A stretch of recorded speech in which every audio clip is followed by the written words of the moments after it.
This moment in hockey history, the Nashville Predators currently find themselves in 6th place in the Central Division after 5 games played. They have played the most amount of games in the Central Division. The Blackhawks, the only other team that's played 5. Everyone else had 4 and 3. At this moment in the early season, the Preds have a record of 2 and 3. That is good for 4 points. Those 4 points are exactly 4 points behind the first place Colorado Avalanche, who have 8 points.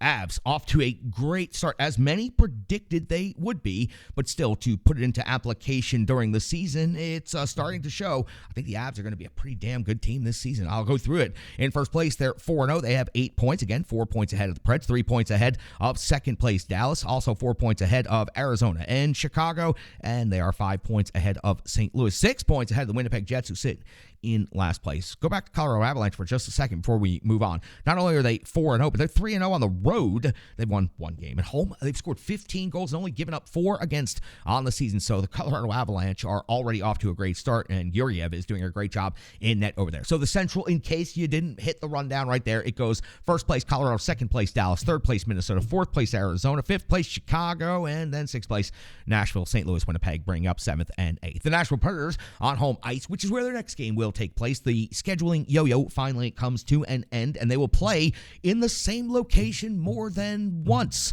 The Sharks are their next opponent. The Preds on home ice have a record of 1-1. The San Jose Sharks come in with a record of 0-3-1 overall, and this is their first road game of the season. Only 1 point has them 8th in the Pacific Division. For the Nashville Predators, once they do wrap up this first game of the season against San Jose Sharks 2 more times, it'll be the 24th of February when Nashville will be in San Jose for its one and only trip out to San Jose, back to Bridgestone Arena back on March 19th, forward to March 19th, was when San Jose will come back to Bridgestone Arena again. Now, once the Preds wrap up this game with the San Jose Sharks Tuesday, they'll face off against the Vancouver Canucks. Canucks off to a pretty good start to the season, so certainly not a pushover right there. And then a short break. The Preds won't play again until Saturday. So from Tuesday to Saturday break, the Thursday spot is the one that's missing this upcoming week. And that Saturday game will be versus Toronto Maple Leafs before heading out on the 31st, which is Halloween, to head into Vancouver to start the CMA road trip that we always see at the beginning of November. On the 2nd of November in Seattle. On the 4th of November, another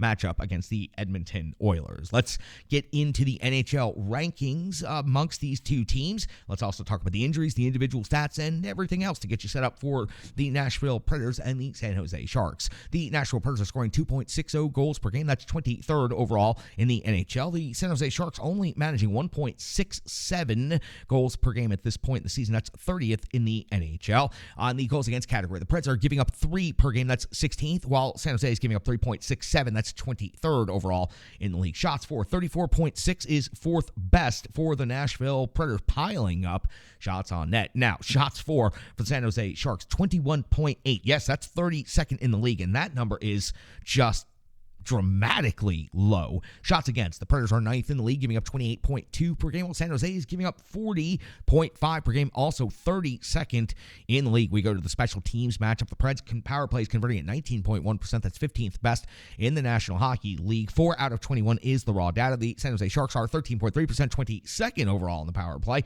2 out of 15. When it comes to the penalty kill, the Preds right near the bottom. As a matter of fact, next to last at 31st in the NHL. 7 power play goals against, and 63.2% is their kill rate. Obviously, they need to see significant improvement from that unit. When it comes to the penalty kill for the San Jose Sharks, 78.6% is 16th in the league. 3 power play goals against for the San Jose. The results on the season for the San Jose Sharks, 0-3-1 overall. Let's go back and talk about what they've done in those 4 games. It was back on October the 12th when the Sharks lost 4-1 versus the Vegas Golden Knights, and then on the 14th of October, a 2-1 shootout loss versus the Colorado Avalanche, and then on the 17th of October, a 6-3 loss versus the Carolina Hurricanes, and followed up with a 3-1 loss versus the Boston Bruins. All 4 of those games, of course, taking place on home ice. So San Jose picking up basically where they left off last season at the bottom of the Pacific Division. When it comes to the individual statistics, let's talk about Philip Forsberg leading the Nashville Predators in scoring. 1 goal, 4 assists for 5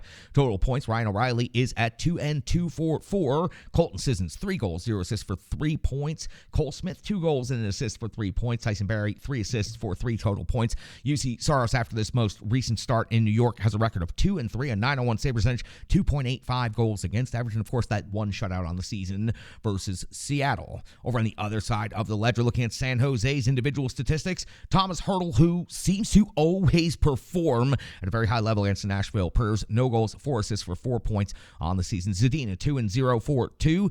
Zutterland, 1-1 for 2. Thrun, 0-2 for 2. And Eklund, 1 goal, no assist for 1 point.